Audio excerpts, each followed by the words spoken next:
Hello, everyone. Welcome back to another Geopolitical Futures podcast. I'm your host, Cole Altum. I am the managing editor here at GPF and your host for the podcast today. Joining me is our director of analysis, Jacob Shapiro. How's it going, Cole? Good. How you doing? I'm good. I'm a little nervous because I was at the gym and Stephen A. Smith was on the television before I got here. So I'm worried that I'm just going to start talking about geopolitics like Stephen A. And just screaming inconsequentially into the void. Best leave that to me. Joining us as well is Xander Snyder. How's it going? Good. Happy to join in on the incomprehensible screaming if we decide to take that route. Yeah. Speaking of which, we in Austin are, elbow deep in South by Southwest right now. It is really kicking into high gear. Jacob, you don't really do a lot of South by Southwest stuff. Is that correct? Or are you just doing it behind my back and not like inviting me to things? No, Cole, I only do geopolitics. I even left the country last week so that I could miss the beginning of South by Southwest. Right. Well, I mean, for those of you who don't know, it's just a huge production in Austin every year, and it can be fun. It's fun if you commit to it and you pony up the cash and just set aside some time to just like actually go and like make the most of it. For the most part, at least that has been my experience, which I actually did last year. And it's kind of relevant to some of the things we're going to talk about on the podcast today. But I went to this interesting panel because it used to just be, music and beer. Basically, it's kind of morphed into a multi-week thing full with, technology and education and all these other things. And I went to this panel. I attended this panel, and it had, a bunch of people talking about international trade and U.S. trade. One of them was a guy named Sean Donnan. He's a trade editor for the Financial Times, I believe, or he definitely was at the time. So if that is not the case anymore, apologies in advance. Congressman Hurd, who represents that giant congressional district that stretches most of the southern border between Texas and Mexico. And another woman whose name escapes me. I could have looked it up, but I didn't because that's just kind of how I roll. And she's the head of like the Russia or Eurasia project at CSIS. And I thought it was going to be really good, but I ended up being kind of disappointed. They're all good. I've read all their things before, but one got the impression that they were there for the festivities and the pageantry and less for the speeches they were delivering. But I digress. We have to give our own speeches right now, don't we? Jacob, when you say that, I just can't help. I only do geopolitics. Imagining that meme with, I think it's Aragorn from the Lord of the Rings. One does not merely do geopolitics. Have you seen that, or am I the only one? It's actually Boromir. It's actually Boromir who's in the meme, and I can't believe that you just called Aragorn Aragon.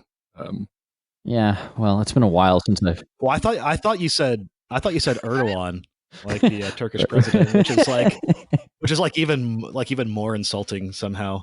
I didn't know that President Erdogan was in Lord of the Rings. Well, no, that's the thing, though, right? There was like a big legal case like a year or two or three ago, I don't remember, where this Turkish exile living in Germany was like making fun of Erdogan and comparing him to Gollum from Lord of the Rings, and he like I think maybe he I don't remember. I'd have to look it up, but it turned into a whole legal thing. He was like cropping his face onto to Gollum's body, and he like got in a lot of trouble for it. All right. Well, with that out of the way, wanted to get that one out of the way real quick. Let's go around the horn. Let's go through the world and kind of see what's going on out there. We haven't done a podcast like this in a while, so let's cast this net wide. Yeah. Jacob, you've got a piece coming out on Italy soon, and it touches off the news last week that the Belt and Road Initiative, China's very ambitious mega project to build infrastructure literally everywhere in the world. Italy has apparently signed on to that, as have a bunch of other European countries that I didn't even know about. In the piece, you note that many people incorrectly describe BRI as a Chinese version of the Marshall Plan, which I think is really interesting. But before we get into that, just establish the baseline, just in case our listeners don't know. What is the Belt and Road Initiative? What is its purpose? What is it trying to accomplish?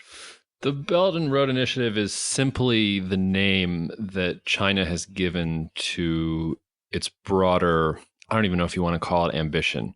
It's just they want to build lots of infrastructure that connects different parts of Eurasia.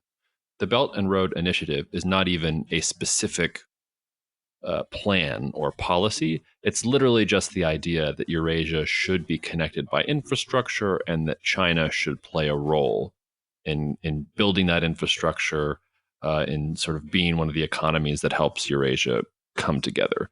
It has been interpreted in the Western media as a significant threat. It's also been played up significantly by the Chinese as an example of sort of Chinese goodwill and China's rising power. But at the end of the day, it's really just kind of an empty policy statement about China's very, very, very long-term goal or hope that Eurasia becomes more connected. Yeah, I think that's important to note, especially in U.S. media. It can be very demonized as a dangerous thing to watch, when in reality, it just kind of seems like a public works project on a pretty big scale. Well, yes and no. Belt and Road itself is so amorphous and so unspecific as to almost be meaningless. But the deeper point is that China is trying to make inroads and build political influence by using money or capital or economic projects or infrastructure projects because they want to be in on the ground floor. So is the Belt and Road Initiative a threat to Europe or to the United States? No, the Belt and Road Initiative itself is not. Now, if you have China connecting itself through Russia to, say, Eastern Europe, and China is the one that is building all the railroads, and China is the one that is supplying all the technology for 5G, then you start to get into, you could imagine a universe in which that is threatening. So Belt and Road itself, I think, has become significantly overhyped. The fact that if China pulls off its ambitions, of which Belt and Road is just a part, that actually does pose somewhat of a threat. So it's more about identifying the center of gravity there than it is just to say that what China's doing is nothing. It's, if that makes sense. Jacob, when you say it's ambitions, you're clearly placing Belt and Road within a larger context. What else do you mean by ambitions? What I mean is that China's geopolitics has been defined by the fact that it looks out towards the Pacific, right? When you go into inland China, you get to non-Han Chinese areas. You get to really harsh geography, areas that can't support large-scale human populations. When China was sort of connected with what was going on in the European world, it was via the Silk Road, right? There was silk in China, and there was silver in the Roman Empire, and they wanted to trade, so it went back and forth. But generally speaking, right, like China has always sort of been this hermetically sealed entity that never really expanded too much into Europe and never really succeeded at leaving the mainland in China. It didn't even really take Taiwan until the 16 or 1700s. The long-term ambition here is basically for China to stop being that island. Like when we think about China internally, when we think about its geopolitics, we often talk about China as an island. And I think that the reason that Belt and Road makes some policymakers afraid, and it's an understandable fear, is that China doesn't want to be so isolated from the rest of the world. When China says this is a 21st century Silk Road, what they're really saying is they want to open political influence and trade routes and all these other things to the West, whereas historically, China has never really projected power significantly into the West and to the rest of Eurasia. Okay, so if that's what China wants to do, what's the upshot for a country like Italy, right? What does it stand to benefit from partnering with China? Xander, I know you follow the Italian economy pretty closely. Is it purely economic? Are things so dire there that they are so desperate for this sometimes controversial project? I just want to say that I want to throw some cold water a little bit on this, which is to say something like 20 other European countries have already signed MOUs with China. It sounds like Luxembourg is also negotiating an MOU. Luxembourg's participation would probably be the tipping point, right? Yeah, that's what they say. As Luxembourg goes, so goes Europe, as they always say. I don't know who they are, but yeah, don't worry. It's they. Jacob, your point's well taken. It's an MOU. An MOU is a memorandum of understanding. It's the equivalent of a letter of intent, right? In business, you want to engage with some sort of company, and getting the whole contractual agreement done day one is too much work, or there are too many steps. So you kind of put together an LOI as a signal of good intention of moving forward, but it's really not a binding agreement. And similarly, in the world of, MOUs also exist in business, but in the world of international affairs, you hear MOUs more than LOIs, and acronym soup, excuse me, but it is a signal of intent to do some more stuff in the future. It's not like this big final $30 billion investment deal has been completed and signed, right? Yeah, no, not at all. And there's been nothing specific. And the MOU hasn't even been signed yet, right? Like the Italian government has just expressed its intention to sign something when Xi Jinping visits Italy. And I think it's a week or maybe 2 weeks' time. But another thing that got overhyped here, and I was actually in Italy last week at a conference, and I was at a conference where the Italian prime minister talked about how his government was thinking about doing this. A lot of people were talking about how it was controversial, and the U.S. National Security Council even decided to weigh in with a tweet saying that this was not going to help the Italian people at all. But people also seem to have forgotten that countries like Poland and Israel and New Zealand have all also signed MOUs with China, right? And nothing really bad has happened to them. I think the more distressing thing from the United States perspective is not that Italy is signing an MOU with China. It's about, is that some kind of reflection that Italy wants to become closer to China? And I don't actually think that's true. Like, you asked what exactly Italy gets out of this. I'm pretty sure all Italy wants out of this is all that anyone wants out of their participation with the Chinese. They just want money. It's one thing to sign an MOU saying, yes, we will accept your money. Quite another thing to say, and now Italy will reconsider its role in the U.S., in NATO, and in the U.S.-led alliance structure in Europe, and become a Chinese ally. Like, that's not on the table. That's not happening.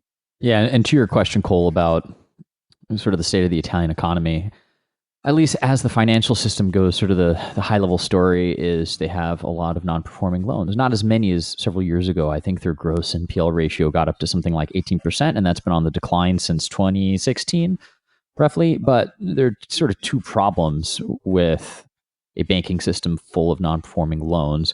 One is it adds risk to the bank's balance sheet, right? Because if they don't have a lot of money coming in, they need to write those off, and the reserve requirements can change as a result. But the other effect is, because reserves must be held against non-performing loans, because if they're still carried on the bank balance sheet, that means that those reserves are not being lent out. So instead of credit being extended to more productive areas of the economy, those reserves are needing to be held against unproductive enterprises that are not performing and not paying their loans. So Italy would love some more investment money. To Jacob's point, so a lot of it just boils down to, it sure would be great to get some more money flowing through the Italian economy and getting it going again. Yeah, and that raises, I think, some obvious questions about how China is going to deploy its foreign direct investment. But it's an interesting issue we're gonna keep an eye on.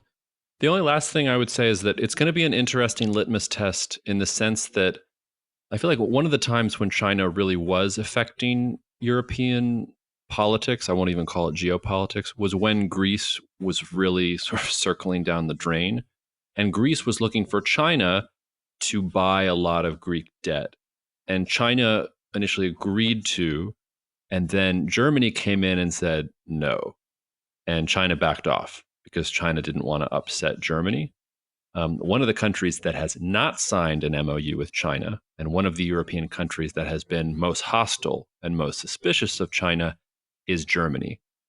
A lot of European countries have also now sort of come into opposition against Germany since the 2008 financial crisis, because the underlying economics of the European Union are not profiting everybody the way that they used to. It's become clear that Germany is the one that is getting the best of all worlds when it comes to the benefits from the European Union, and a lot of other countries aren't. So this MOU is not actually going to mean anything, I think, even if the Italians go ahead and sign it. But I think it is interesting to keep an eye on Germany, and to think about how Germany is going to try to resist this Chinese push into areas where Germany was dominant.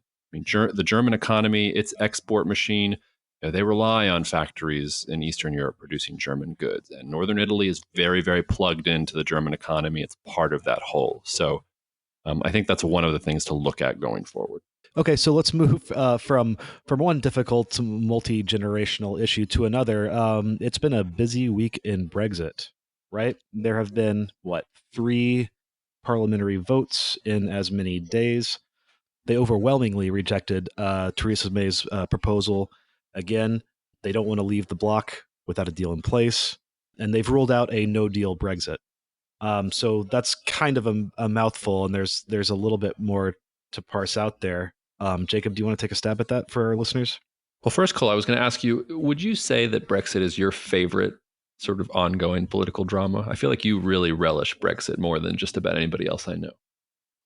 Anything that involves a lot of red tape and a lot of procedural warfare and bylaws and different rules of order and this and that, which is the foundational principles of the EU, and in certain cases British legislative procedure. It just bores me to death, like to death. I couldn't be less interested. It's important. I know it. We talk about it because we have to talk about it, but I get so bored by it. So please, you two, spare me and save me from having to talk about it anymore. That's funny. By which I mean solve the problem for them. It's funny. I thought you actually liked it, but I guess you were just pretending. No, I think the interesting thing about Brexit for me is that if you just look at the interests, like the pure economic interests on both sides, Great Britain has no interest in no deal. Like, that is not a good outcome for the United Kingdom. And the European Union has no interest in no deal. That's a bad outcome for the European Union. And yet, I mean, the European Union is not subject to the same type of democratic process that the United Kingdom is with this in the same way, right? But in a way, you're sort of seeing the clash between a democracy trying to figure out how to do this in the United Kingdom and that clashing against the UK's interests. So, the UK keeps going back and keeps trying to sell a deal to Parliament, and Parliament basically keeps saying, no, this isn't going to work, and also this isn't going to work, and this isn't going to work. We predicted at the beginning of the year, based on that economic interest, that somehow, some way, these two sides would come to a deal in the end. It is hard for me to imagine, even now, even with all the drama, it's still hard for me to imagine a scenario where Great Britain is simply going to crash out of the European Union with no deal. It's also hard for me to imagine that the European Union is going to let them do that the European Union is eventually going to make whatever compromises it feels like it needs to in order to prevent that from happening. But that said, every time you have one of these little episodes where it just seems completely and totally all over the place, you begin to question it. You begin to understand that, not everything is about interest. Yeah, and I think we've brought this up on the podcast before, so I don't want to belabor the point too much. But the one thing that really does interest me about Brexit, which has nothing to do with not nothing to do. Let me start over. Which isn't quite it isn't addressed quite as much as some of these more procedural issues. And the way I like to frame it in my head, just for my own understanding, is the possible, if not eventual, disassociation of the United Kingdom. That's a very dramatic way of saying it, but obviously Scotland and Wales and all the constituent countries of the United Kingdom didn't vote all uniformly, right? So it does raise this prospect of what relationship they may or may not have with the European Union. The relationship between Ireland and Northern Ireland, if that changes at all. That to me is where it starts to get really, really interesting and much more important. But again, to your point, it's hard to see them, diverging economically right now. Yeah, no, but it's an important point because, and this is one of the reasons it is so much in the UK's interest to have a deal, because if the UK crashed out with no deal, or if it got a deal that wasn't particularly good for all of the countries that make up the United Kingdom, you'd have a pretty incredible thing happen that hasn't happened for centuries. Because the moment that the United Kingdom was formed, I think it was 1707, I forget the exact year, but it's around then. And that's the Acts of Union. And that's when Scotland and England become one kingdom. They'd been ruled by the same monarchs at different points in history, but that's the beginning of the United Kingdom. The reason Scotland joined England was pure. It was basically for economic reasons. Scotland was in a tremendous amount of economic trouble, and it made economic sense for Scotland to join England. And once Scotland did join and the United Kingdom was created, they both experienced the Industrial Revolution together. And one country's success became another country's success. In fact, the success was so great that we think of the United Kingdom as a single country. It has been a single country now for centuries. If you crash out with no deal, or even if you don't crash out with no deal, what you have happening right now is that for the first time in centuries, it's not clear that it's in Scotland's interest to be a part of the United Kingdom, right? Because Scotland trades a lot with the European Union. And if Scotland is going to have to go along with what England votes for because it's what's best for England and it's not necessarily best for Scotland, then you really are challenging the fundamental synergy of interest that helped create the UK in the first place. I think this is a useful opportunity to talk about what we mean when we say an entity has interests, because of course you need to define the entity. And so we talk about the EU having interests and we talk about the UK having interests. But as Jacob, you mentioned, the UK has constituent parts, and each of those constituent parts may themselves have different interests. So how do the interests of Scotland and Northern Ireland conflict potentially with those of England? And how do all of those conflicting interests within the structures that comprise the United Kingdom impact the interests of the UK as a whole, right? And a lot of the times you talk about nations as being unitary actors, but clearly it's a little bit more complicated than that, especially when you have an entity that is made up of different unitary nations itself. So I think that's part of what's so interesting about Brexit. And Cole, it seems like whereas is you hate all this procedural red tape and it drives you crazy, and I get it. That's actually part of what's so interesting about all of Brexit to me, which is for, most of what you hear in the news is it's often nonsense. Like he said, she said, they tweeted, whatever, it doesn't matter. And at least in recent history for me, it seems like Brexit is like the sort of one of the best examples of when procedure and policy wonkery has just become front and center of the news coverage. And I mean, that in itself is not a geopolitical issue, but it's just interesting to me that like day-to-day coverage of little tiny procedural red tape has been sort of like what's become the thing that people are interested in. And that's just sort of an aside. But, if you look back before when the UK was formed, it's Scotland often was allies with France, right? Because France and England were sort of historical enemies. And so the question has come back up. If Scotland leaves the UK after the UK leaves the EU, what does that mean for the security situation? I'm not saying that like France and Scotland are going to form an alliance tomorrow and like start going at England again. But, when we do think about things at the geopolitical level, there are often guideposts and concepts that are helpful for sort of focusing your thought. And one that comes up sometimes, and you're both going to hate me for using this term, but the checkerboard idea, the idea that it often makes sense for one nation to ally with the nation that's behind their neighbor because their neighbor is the one that threatens them, so that they can find interests that align in those ways. And in that sense, if you just look at a map, you can very easily see how if England and Scotland are different entities as they have been in the past, interests may tend to diverge once again. Well, I would just make 2 points off of what Xander said. The first is that Scotland would love to have a closer relationship with the European Union. The problem there is that the European Union hasn't been willing to consider it. Right after the Brexit vote, you had Scottish officials go to the EU and try and meet with EU officials to see if Scotland could get some kind of special deal or get grandfathered into the European Union if the United Kingdom was going to leave. And the EU is basically like, we're not even taking the meeting, because again, the EU, even if the United Kingdom leaves the European Union, it's still in the EU's best interest to get a trade deal that keeps the UK economy as closely tied to the EU economy as possible. The moment the EU starts fooling around in Scotland, suddenly England has to look at that as a threat and things change. And the second thing just to say is, what Xander was talking about with the obsession over red tape. And I also just think it's the general tenor of the coverage on Brexit because it is very dramatic and some of it's very funny and it's all over the place. But that's how democracy works. Like democracy is messy. It wouldn't be a good podcast if an American didn't quote Winston Churchill at some point when you're talking about Great Britain, right? But like his like cliche quote is like, democracy is the worst form of government except all of the others. And ultimately, like, yes, it's been messy.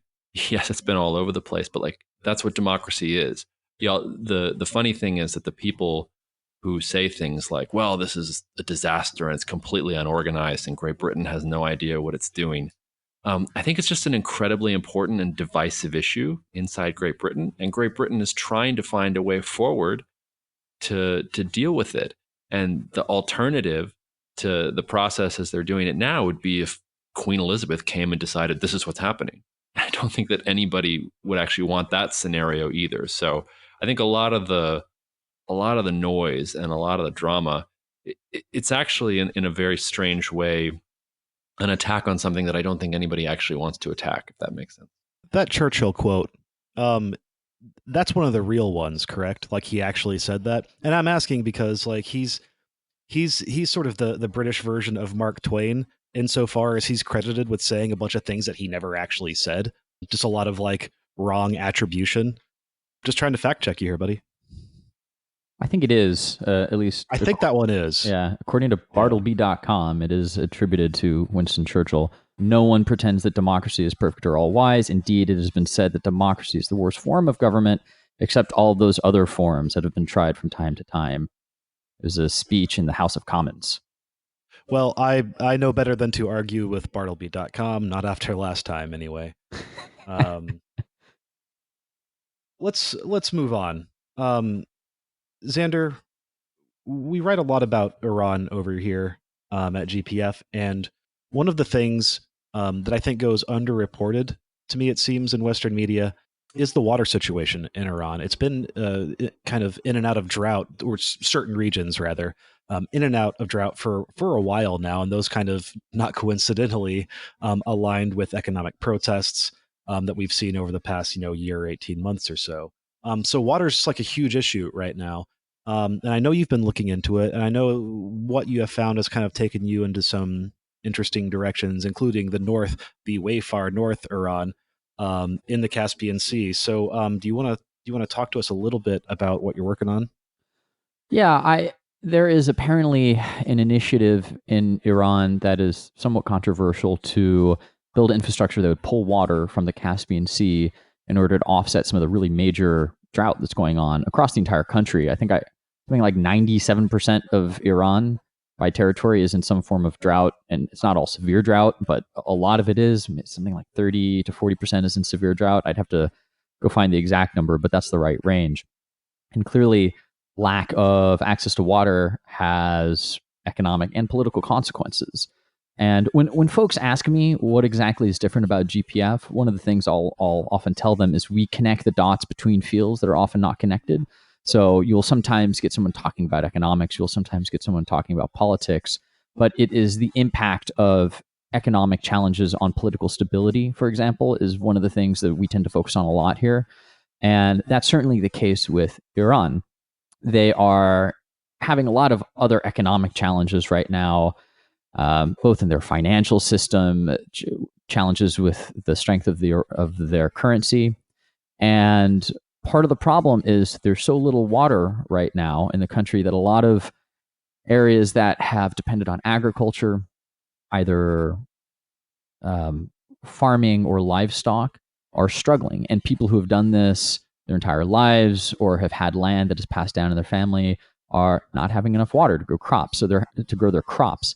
So they're having to essentially give up their life in the countryside and move to cities. And this is happening to at least tens of thousands of people throughout the country. It might be more than that. I don't have an exact read on it right now, but I read that tens of thousands have recently moved to the city. And when you get, thousands and thousands and thousands and potentially millions of disgruntled people from the countryside congregating in one area, frustrated at the government's resource policies, then all of a sudden you begin to have to contemplate the political consequences of it. So one way that the regime is trying to solve that is by bringing water in from the Caspian Sea. And this is something I'm going to be spending a little bit more time looking into in depth next week. But some of the problems there have to do with, where that water is going to be going, whether the provinces in northern Iran really want to, turn over some of the control of that to the central government. Some local leaders in the north are protesting the way it would be done, and all of that. But then, of course, there are just the strict budgetary considerations because infrastructure isn't cheap, right? I think I read this morning that one of the planned proposals would be somewhere in the range of like $1.2 billion to build the transport infrastructure to bring the water to where it's going to go. And Tehran doesn't really have a lot of wiggle room in its national budget right now. I mean, part of the reasons we saw the really big protests erupt early last year in January 2018, late December 2017, was because initially the government had canceled some cash subsidies that just go out to people in order to fund some other expenditures, and people were really frustrated about that. So the government had to backstep and actually cancel some of the subsidy reversals that they were planning. So the subsidies actually went out. Iran's having to pull more from its sovereign wealth fund to spend on things like defense. And the sovereign wealth fund was initially intended to be for infrastructure projects, for economically productive projects like oil and stuff like that, oil infrastructure. And now they're spending more on defense. So the point is, the budget's kind of stretched right now, and having to solve this water problem is just going to be another pressure point put on Tehran's finances. Well, I think fully leveraging the opportunity that the Caspian Sea provides is going to be difficult too. Not least of which because the Caspian Sea is kind of weird, isn't it? Far north part of the sea is pretty much fresh water, and then when you go down south on the southern part, which borders northern Iran, it is salinated, but not fully salinated. It's like 1/3 the salination of regular old ocean water, but that kind of creates some problems of its own, right? Not even just logistically, but the desalination process and things like that can get very, very ugly and very costly very quickly. I know there are some countries, we were just talking about this, some countries that are desalinating water, but I think y'all know more about that than I do. Yeah, it's Israel, right? Israel gets over 50% of its water now from desalination. I don't actually know of that many others. I know that Xander mentioned wanting to talk about this topic on the podcast just before we went on. And so I was just doing some quick reading on the Caspian Sea in general. And Cole's right, it is fascinating. We might even get into a little wormhole here talking about it. Yeah, it's a weird place. It's a very weird place, but it seems like one of the issues here is going to be, let's say that they pipe some of that water from the southern Caspian to this area in Iran that it needs to go to. What if the pipeline explodes, right? Or what if there's some kind of malfunction and suddenly you have salt water destroying all of this kind of environment and what little is there left? So there's concerns about even stuff like that too. And also just to point out that Xander's point about people having to move to the cities and the effects of droughts, nothing is ever based on just one factor, but Syria had a major drought in the years leading up to the breakout of its civil war. And a lot of people argue, and I find those arguments convincing, that one of the proximate reasons for the breakout of the Syrian civil war was the drought and was the consolidation of a lot of young Sunni Arab men moving to cities because they couldn't make it as farmers anymore because they just simply didn't have the water. So, there is some precedence here for thinking about a Middle Eastern country and what the effect of drought or of water is going to have on it. Well, I just have one more thing that I'll also add to that, which is to say that when I was doing some reading on the Caspian, this is another area where geopolitics could practically be impacted by rising temperatures in the world. One of the reasons the Caspian Sea is interesting is because it basically has no outflows. So actually, Iran doing this would literally change the geography of the Caspian Sea because you would have a country taking water out, because usually the way that the Caspian Sea loses water now, it's just by evaporation. It doesn't actually have outflows that get rid of the water. But in recent years, and by recent years I mean since 1995, the rate of evaporation in the Caspian Sea has been increasing. and the level of the Caspian Sea has been dropping because temperatures are rising. And one of the things that a recent scientific study found was that if you just kept evaporation rates sort of the way they are today, probably within 75 years, the northern Caspian would be dried up. Wow. And that's a long time horizon. I don't think any of us will be here in 75 years to talk about the drying up of the Caspian Sea. I hope not. You hope not? I hope so. I hope there's a pill to live forever by then, or at least to. I don't want to live to be over 100. That sounds awful. What if you can have a pill that means you get to be like 45 forever? Like, I'm not like that much older than you guys, but like, things are starting to fall apart, already. Right. It's in another 75 years. I don't know what's going to happen. My brain's going to be jelly. My body's going to be wet garbage. I'm not interested in living that long. So y'all can talk about the Caspian Sea all you want to. 75 years, Jacob. 75 years. I don't know. It just, I mean, this is not going to happen in our lifetimes is what I'm trying to say. But I did just for a second, can you, like, what is the geopolitics of the Middle East and Central Asia and Russia look like if the Caspian is dry? It's a great point. I think sometimes we struggle with the issue of climate change because it's hard to, there's so much variation in the forecast from experts, from climatologists and scientists who actually study this stuff, that it's hard for us to pin down, what the starting point would be, what scenario is most likely, and kind of how to extrapolate from that. But this might be an interesting place for us to sort of dig in a little bit more. We've done deep dives on the Black Sea and the Red Sea, looking at the Caspian Sea and how things could change in that particular area. If it does become drained, how that impacts the geopolitics, because the climate would be impacting the need to drain the Caspian Sea because of the drought in Iran. That might be, I mean, I'm just thinking out loud here for future research, but that might be an interesting starting point to start to think about a little bit more how climate change does impact geopolitics in a somewhat more concrete, quantifiable way, Well, and you allude to, a thing I've been thinking about a lot lately as well. I mean, we do geopolitics here, obviously. And the way that the world is sort of structured, we tend to focus on the nation state, and that makes a whole lot of sense. But I think it's also useful to start thinking about some of these things, not as nation states, of course, but as subjects to sort of apply like sort of our geopolitical rigor to them. As you mentioned, we did it with the Red Sea, which I thought was really good. We did it to the Black Sea, which is like super important, and that was really good. There are probably a lot of other things out there that we could give that treatment to. We could probably do it to the Nile. You could probably do it to the Yangtze. You could probably do it to a lot of these other, like, not just bodies of water, but maybe like mountain ranges or certain geographic features or, bays or something like that. That might be something worth considering because they're incredibly important. All right, I think that's about all we have time for today. Thank you guys for taking the time and joining me, and thank you to our listeners. We're Geopolitical Futures. Remember, you can always look us up at geopoliticalfutures.com. You can follow us on Twitter. You can follow us on Facebook. You can follow us on YouTube. Follow us individually on Twitter or other social medias if you like. And that's about it for me. Thanks for listening in, guys. We'll catch you next time.